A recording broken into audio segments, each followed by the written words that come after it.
نبی پاک صلی اللہ علیہ وسلم اور ان کی آل پاک، ان سے اگر ٹکراؤ گے تو دنیا کی ساری عبادت تمہارے منہ پر مار دی جائے گی۔ یہ عقیدہ اور یہ نظریہ دل و دماغ میں اپنے بھی بسا لو اور اپنی نسلوں کو بھی سکھا دو کہ اگر وہ چاہتے ہیں کہ دنیا میں بھی کامیاب ہوں اور مرنے کے بعد ان کے چہرے چمکتے ہوئے نظر آئے تو کل بھی رسول اللہ کی غلامی کرنی پڑی تھی، آج بھی کرنی پڑے گی اور مرتے دم تک کرنی پڑے گی۔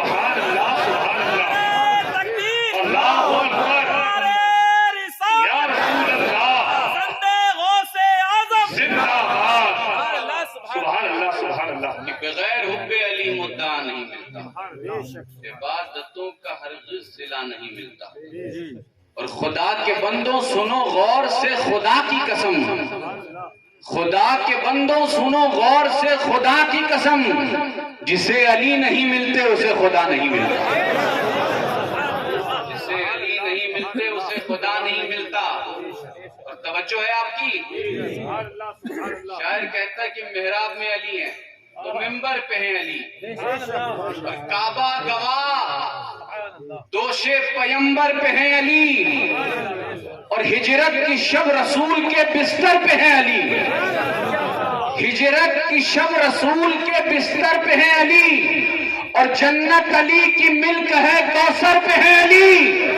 ہر جا علی ملیں گے نہ دامن بچائیے، اور بچنا علی سے ہے تو جہنم میں جائیے۔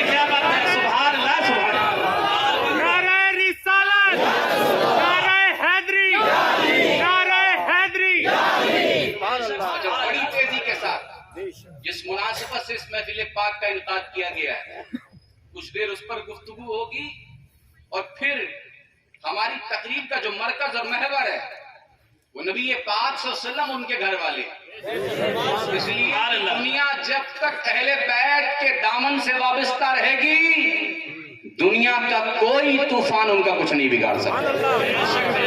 زمانے کی آندیاں آئیں گی، ٹکرائیں گی اور ٹکرا کر واپس چلی جائیں گی، مگر رسول اللہ کی اولاد سے محبت کرنے والے کل بھی چمکتے رہیں گے، آج بھی چمکتے رہیں گے، اور میدان محشر بھی چمکتے ہوئے۔ عزیزان ملت اسلامیہ، میں عرض کر رہا تھا مرجل بحرین یلتقیان، یہ آیت کریمہ میں نے پڑھی اور میں بیٹھے ممبر پاک پر۔ اچھا بڑا افسوس ہوتا ہے کہ ہمارے ہاں، میں ابھی چند روز پہلے کلکتہ میں تھا تو میں نے پوچھا، محفل لگی ہوئی تھی، کچھ صاحبان جلوہ فروز تھے، میں نے ان سے پوچھا سورہ بقرہ کبھی پڑھی ہے؟ تو بڑی خاموشی کے ساتھ لوگ بیٹھے رہے، جواب نہیں دے پا رہے تھے۔ تو میں نے کہا سورہ بقرہ کے بارے میں آپ نے سنا نہیں ہے؟ حضرت پڑھا تو نہیں ہے، مگر ہاں یہ اتنا ضرور ہے کہ یہ کام تو امام صاحب وغیرہ کا ہے۔ سنا ہے، پڑھا نہیں ہے، مگر ہاں اتنا ضرور پتا ہے کہ جب پیر صاحب آتے ہیں کوئی پریشانی ہوتی تو کہتے ہیں امام صاحب سے سورہ بقرہ پڑھوا لینا۔ تو ساری ذمہ داری امام صاحب کی، ساری ڈیوٹیز، سارا فریضہ انہی پر لاگو ہوتا ہے۔ امام صاحب نے نماز پڑھی، سنت پڑھی کہ نہیں؟ پیر صاحب نے پڑھی نہیں پڑھی؟ اور آپ صاحب سب کا حساب آپ لیں گے، آپ کا حساب کون لے گا؟ اپنی اپنی ذمہ داری ادا کریں، اللہ تعالیٰ کی بارگاہ میں امام صاحب کا بھی حساب ہوگا اور مقتدی صاحب کا بھی حساب ہوگا، حساب لینے والے نہیں۔ اس لیے کہ بسا اوقات عذر شرعی بھی لاحق ہو جاتا ہے اگر امام مسجد تک نہیں پہنچ پاتا۔ اس لیے یہ وہم و گمان سے نکالنا، یہ ہمارے یہاں بڑی معاشرے میں کمی پیدا ہوتی چلی جاتی۔ اسی وجہ سے کہیں نہ کہیں ہم علماء کی قدر نہیں کرتے، علماء کا لحاظ نہیں کرتے، ان کا ریسپیکٹ نہیں کرتے، ان کا ادب نہیں کرتے جس طرح کرنا چاہیے۔ اس کا اثر کیا ہوتا ہے؟ آپ پر بھی واقع ہوتا ہے، ہم سب پر واقع ہوتا ہے، اور ہماری نسلوں پر واقع ہوتا ہے۔ اور میں نے ایک بڑا قیمتی جملہ پورے ہندوستان میں کہا ہے جو لوگ علماء کی قدر کرتے ہیں، علماء کا ادب کرتے ہیں، علماء کا ریسپیکٹ کرتے ہیں، علماء کا لحاظ کرتے ہیں، مرنے کے وقت ان کا خاتمہ خیریت کے ساتھ ہوتا ہے۔ اس لیے اپنے علاقے کے علماء کی قدر کیا کریں، ان سے محبت کریں، ان سے پیار کریں، اور اگر ہو سکے پیر صاحب ہی کو نظرانہ نہیں دینا۔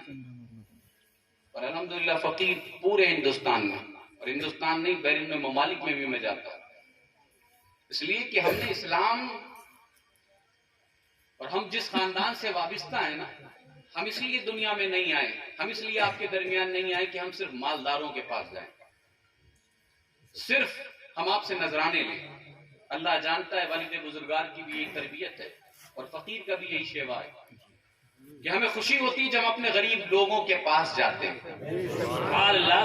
اور ہونا بھی یہی چاہیے۔ پیغمبر اسلام نے یہی تعلیم ہمیں عطا فرمائی ہے، یہی نبی پاک صلی اللہ علیہ وسلم کی سیرت طیبہ کے احوال اور اقوال اور افعال ملتے ہیں کہ آقا کریم صلی اللہ علیہ وسلم نے غربا سے محبت فرمائی ہے، غریبوں کو پسند فرمایا ہے۔ اسی لیے نبی پاک صلی اللہ علیہ وسلم ارشاد فرماتے ہیں اسلام غریبوں سے شروع ہوا ہے اور ان قریب اسلام غریبوں میں سمٹ جائے گا۔ مطلب وہی ہے کہ سچے لوگ وہی ہوتے ہیں جہاں غربت ہوتی ہے۔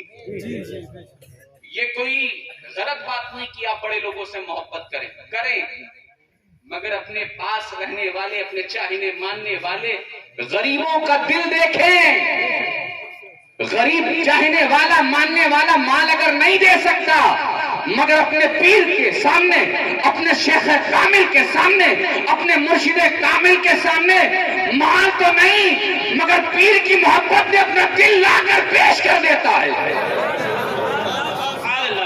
اسی لیے علاقے کی سرزمین کو دیکھیں، حضور مجاہد دورہ، حضور غازی دورہ، حضور سرکار کلا، حضور شیخ اعظم، خانماد اشرفیہ، حضور قائد ملت، حضور اشرف ملت، خانماد اشرفیہ کے تمام تر اکابرین۔ آپ میں سے ہمیں کوئی کچھ دے نہیں سکتا، ہم آپ کو کچھ دے نہیں سکتے۔ توجہ رکھیے گا، دونوں باتیں سمجھنے کی کوشش کریے۔ آپ کیا دے سکتے ہیں؟ آپ 100، 50، 200، 500 یہ محبت آپ کی، ہم کیا دے سکتے؟ کچھ نہیں، مگر مختوم پاک کی نسبت ہے۔ میرے جد کریم حضور مختوم پاک فرماتے ہیں کہ جب میری اولاد کہیں جاتی ہے تو وہ تنہا نہیں جاتی، بلکہ اس کے ساتھ میرا روحانی فیضان بھی جلوہ گر ہوگا۔ نعرہ تکبیر، نعرہ رسالت، فرزند غوث اعظم، فیضان مخدوم اشرف۔ کیا مطلب؟ آپ کی محبتیں اپنی جگہ ہیں، ہمیں اپنی ذمہ داری نبھانا ہے، آپ کو اپنی ذمہ داری۔ جب ہم دونوں اپنی اپنی ذمہ داری نبھائیں گے تو پھر انشاءاللہ ہمارا معاشرہ بڑا بہترین بن جائے گا۔ سمجھ رہے ہیں؟ آگے بڑھیں، ابھی صرف سمجھا رہا ہوں، موضوع پر ابھی آئے نہیں، آگے بڑھیں۔ اور ایک بات اور بتا دیں،